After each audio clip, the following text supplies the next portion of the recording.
Come Rain or Shine, written by Pam Weaver, read by Julie Maisey. Chapter 1. Findon, near Worthing, 1915. The light level was changing over Sisbury Ring. In another half hour, the first rays of April sunshine would bathe the prehistoric hilltop fort, highlighting the ring of trees planted in a previous century. In the dull silence of early morning, Amos McCabe was sitting on the steps of his shepherd's hut, enjoying his first pipe of the day.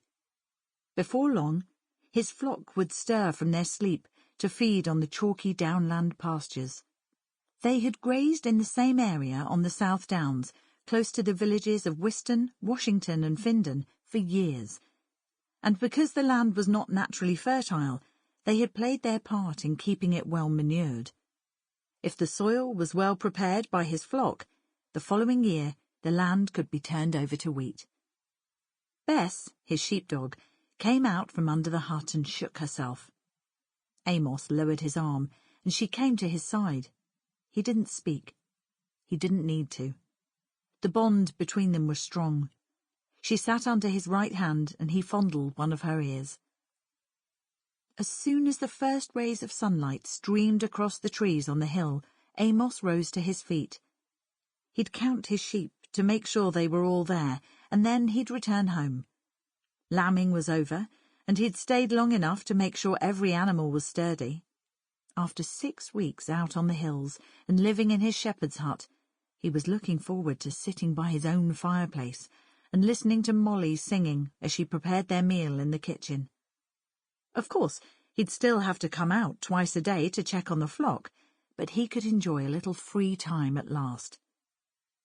In years gone by, his father and grandfather before him would have had the occasional company of other shepherds, but that was in the days when the Sussex Downs were home to more than 300 flocks. The Great War was changing everything. Once farm workers and shepherds had been sent to the front, the countryside was denuded of labourers, and the huge flocks disappeared. These days, Amos would be lucky to find 200 flocks on the whole of the Sussex Downs, which stretched from the Itchen Valley in Hampshire to Beachy Head near Eastbourne. To the sound of the dawn chorus and the tuneless song of a distant cuckoo, Amos and Bess rounded up the sheep and pushed them through a small gate.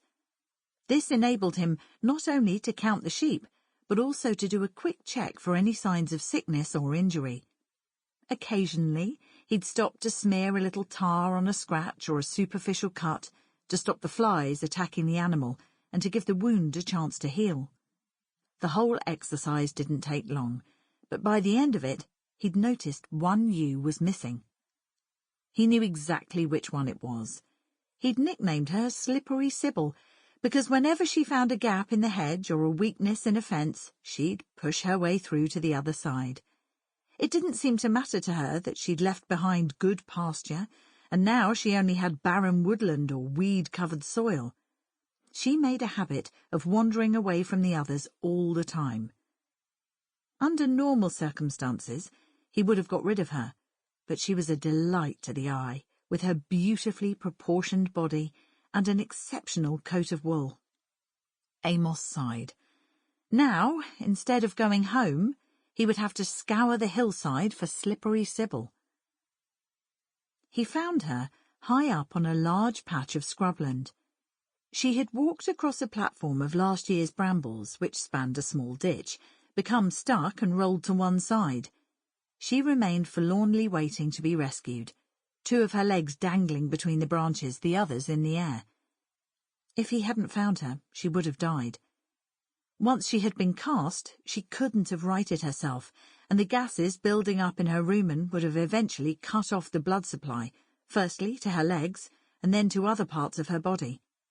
For all that, she wasn't completely stupid. Sybil trusted him absolutely, and stayed perfectly still while he leaned over her to release her fleece and lift her out. Once she was freed, Amos stood astride the animal, talking softly to her as he rubbed her limbs to bring the sensation back. When he finally let her go, she walked unsteadily at first, Sample complete. Ready to continue?